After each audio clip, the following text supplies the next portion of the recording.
Vamos ver agora como funciona a coluna de destilação nessa terceira parte da aula de destilação, né? Nós já vimos alguns conceitos de equilíbrio líquido-vapor, alguns termos que vão ser bastante utilizados, e vimos um balanço de massa feito no estágio N qualquer, que pode representar qualquer estágio de uma coluna como essa. É num equipamento como esse mostrado aqui, né? Aqui nesse esquema, chamada de coluna ou torre de destilação, que nós realizamos esse tipo de operação unitária. Nós temos uma região onde vai ser fornecido calor para a geração do vapor. Vamos criar um refluxo, que é uma fase líquida que vai descer por essa coluna, e aí nós temos o contato entre o líquido e o vapor, que permite que esse vapor no final, né, no estágio superior, que é o estágio 1, saia com uma elevada composição do produto que nos interessa, que é o produto mais volátil. Então agora nós vamos observar cada parte da coluna, como ela é comumente separada na indústria, para entender o funcionamento dessa coluna. Vamos partir do princípio de que essa coluna inicialmente está sem funcionar e nós vamos dar partida nela, ou seja, nós vamos ver como é que começa a funcionar uma coluna de destilação até que ela chegue no que nós chamamos de estado estacionário, ou seja, nada, nenhuma propriedade de interesse está variando com o passar do tempo. Então nós temos uma coluna parada, não está funcionando.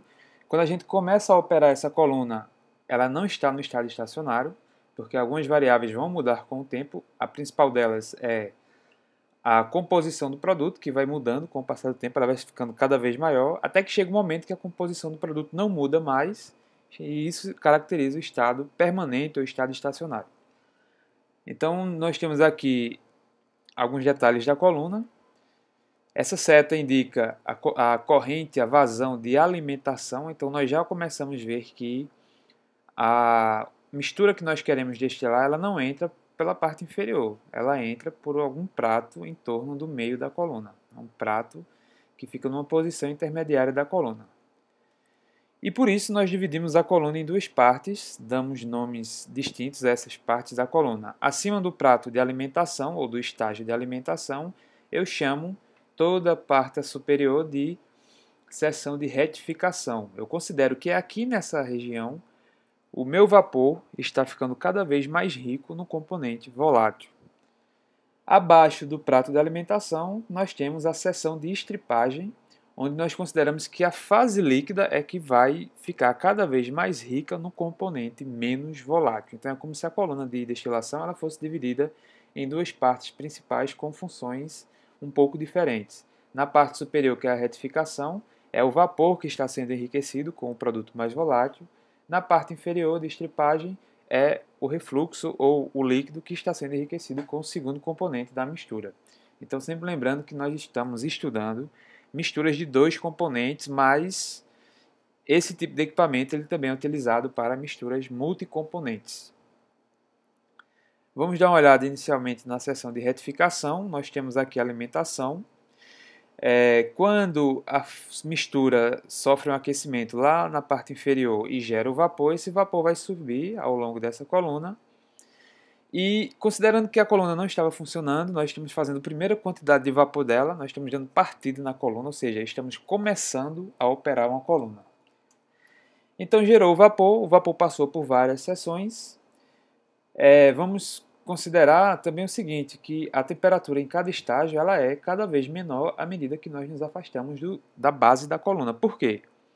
Imagine que nós geramos um vapor, essa coluna não está sendo utilizada, ela está numa temperatura ambiente, ou um pouquinho abaixo, dependendo do material utilizado, enfim. O vapor chega nesse prato, que é feito de metal, com algum revestimento metálico, e como ele está frio, ele vai condensar esse vapor. Pode ser que ele não condense todo o vapor, mas vai condensar uma grande parte dele, porque ele, ao entrar em contato com o vapor quente, ele vai receber o calor do vapor quente, e esse vapor que transferiu calor para o prato perfurado vai condensar. E é razoável a gente imaginar o seguinte, que na mistura de dois componentes, quem vai condensar primeiro é o menos volátil. Então, o primeiro vapor bateu no prato, aqueceu um pouco esse prato, mas uma grande parte do vapor condensou. ou todo o vapor. Vamos considerar que todo o vapor condensou. Condensou, voltou para o aquecimento, gerou novamente vapor. O segundo vapor já vai encontrar esse prato com a temperatura um pouquinho maior. Então, cada vez que o vapor chega nesse prato, a temperatura dele vai ficando cada vez maior, porque o vapor que chega aquece um pouco esse prato. Então, isso caracteriza um estado transiente. É uma situação em que a temperatura daquele prato perfurado varia em cada instante de tempo, porque sempre está chegando vapor quente para manter contato com ele. Só que vai chegar um momento que ele vai atingir a sua temperatura máxima, porque a temperatura dele vai se igualar com a temperatura do vapor que chega até ele. Então, a partir desse momento, o vapor não condensa mais, ou condensa muito pouco, e ele consegue passar desse prato. Então, a temperatura desse prato não muda mais por esse motivo, e nós temos agora essa temperatura sempre a mesma. Então, isso caracteriza agora o estado permanente. Com o passar do tempo, a temperatura do prato não muda. E isso vai acontecer em cada estágio. Sempre que o vapor encontra um prato numa temperatura baixa, ele vai condensar uma parte e retorna na forma de vapor várias vezes até que a temperatura desse prato não se altere. Só que a gente tem que lembrar o seguinte: em cada prato, o vapor que consegue passar é um vapor que tem cada vez mais produtos voláteis. Então, a temperatura desse vapor vai ficando cada vez menor e tudo aquilo que não é vapor nessa temperatura específica volta na forma de um líquido, condensa. Então, nós temos cada prato numa temperatura cada vez menor até chegar no prato 1, onde a temperatura dele é a mais baixa da coluna e, portanto, somente o vapor que nos interessa passa por ela. Só que nós não tivemos até agora nenhum contato líquido-vapor. Então, se não houve contato líquido-vapor, não houve aquela transferência de massa entre as fases e a gente imagina que esse vapor inicial, que conseguiu chegar no topo da coluna, ele não tem o índice de pureza que nós queríamos. O que é que a gente faz? A gente condensa todo ele e devolve todo o condensado para a coluna. Essa fase líquida, esse condensado que eu retornei para a coluna, vejam que ele passa por um condensador, passa por um acumulador, onde vai sendo acumulado esse vapor que eu estou condensando. Quando ele chegar em um determinado nível, que vai permitir a liberação desse líquido, a gente retorna esse líquido. Vamos olhar somente essa parte por enquanto, vamos esquecer essa aqui de baixo. A gente retorna todo o líquido para a coluna, porque ele ainda está numa porcentagem menor do que a que a gente queria. Quando a gente retorna esse líquido para a coluna, nós vamos chamar esse líquido de refluxo. A partir desse momento, o vapor que está subindo por essa coluna vai entrar em contato com esse líquido. Então, nós criamos aquela condição de contato entre líquido e vapor.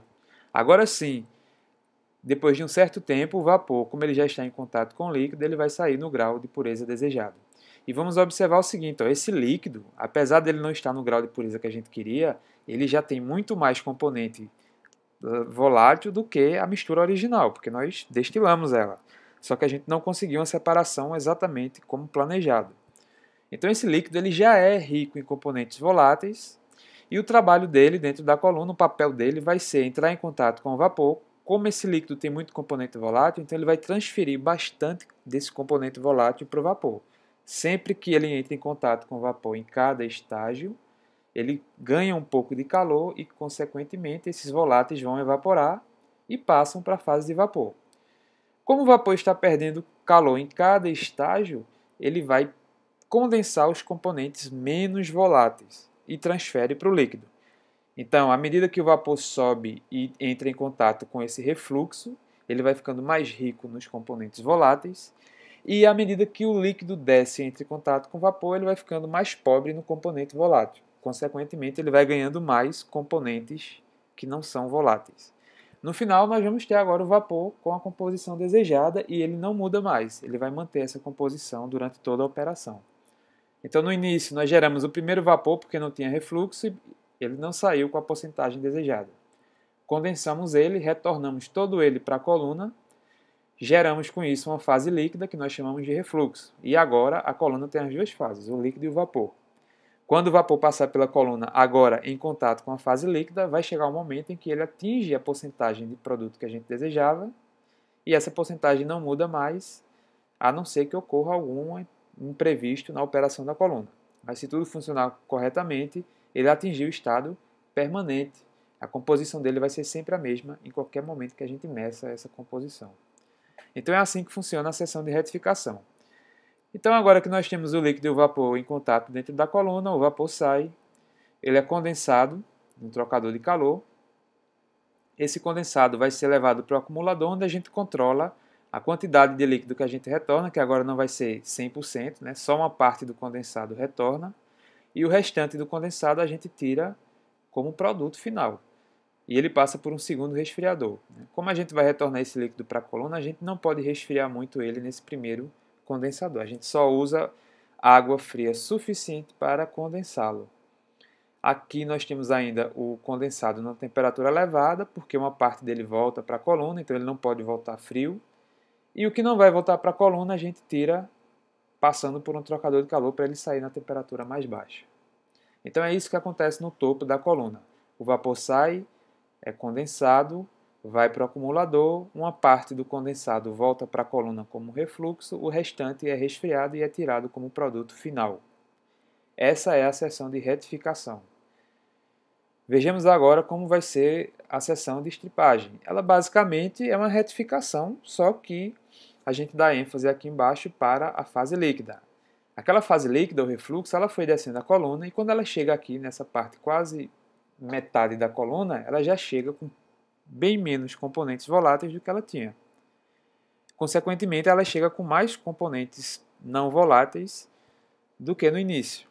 Então, à medida que ela for descendo na seção de estripagem, ela continua transferindo os componentes voláteis para a fase de vapor e vai ficando cada vez mais pobre nesse componente volátil, até que ele vai se acumulando no fundo da coluna e esse líquido que se acumulou no fundo da coluna ele já tem bem menos componentes voláteis do que a mistura inicial e do que o produto, obviamente. Ele está mais rico nos componentes menos voláteis. O que a gente faz? A gente bombeia ele para um equipamento que nós chamamos de refervedor. Ele é semelhante a um trocador de calor. Esse refervedor recebe esse líquido. Esse líquido já está quente, porque ele está dentro da coluna. E ele precisa de um pouco mais de calor para gerar vapor novamente. Então, a gente alimenta esse refervedor com vapor para que o vapor transfira calor e aqueça o líquido dentro dele. Esse líquido vai gerar mais vapor e o vapor vai ser injetado na coluna. Então é daqui que vem o vapor da coluna. A gente coloca a alimentação que entra no meio da coluna, ela vai caindo aqui na parte final da coluna, no fundo da coluna, se junta a ela o refluxo, que também está na fase líquida, e essa mistura de líquidos vai ser bombeada para um refervedor que vai reevaporar esse líquido e devolve para a coluna o vapor. O que não é reevaporado vai sendo recolhido, passa por um resfriamento e é o produto de fundo da coluna. Então é daqui que vem o vapor da coluna, ele vai ser gerado no refervedor.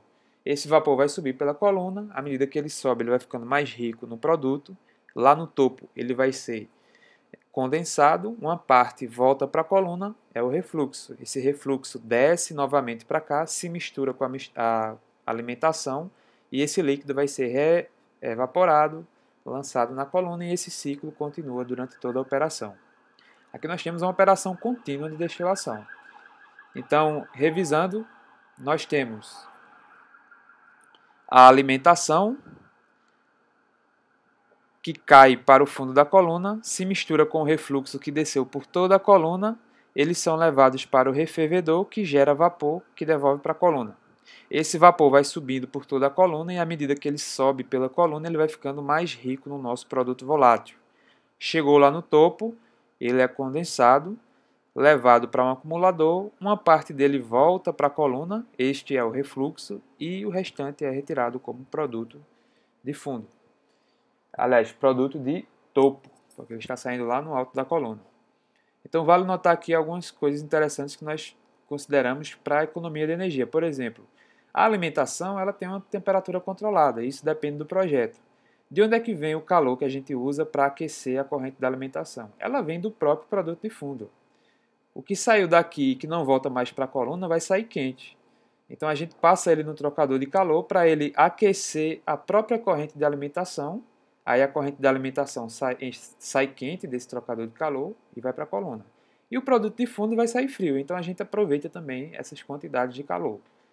Lá em cima a gente observa que eu uso água fria para resfriar o produto final, essa água tem que ser gelada. ou muito fria, para que o meu produto de topo saia numa temperatura segura, né, para a manipulação. E quando essa água sair do trocador de calor, ela ainda vai ser aproveitada para condensar o vapor. Como o vapor não precisa de uma água muito fria para condensar, então a gente pode reaproveitar ela. Então é interessante notar também essas formas de se aproveitar a energia usada na coluna de destilação. A próxima parte será o balanço de massa nessa coluna, para nós aprendermos como se faz o projeto dela. Como é que a gente determina o número de estágios e como é que a gente determina o prato de alimentação. Né? Ele não é aleatório, isso daí vai ser descoberto no projeto da coluna de acordo com as considerações feitas em cada caso.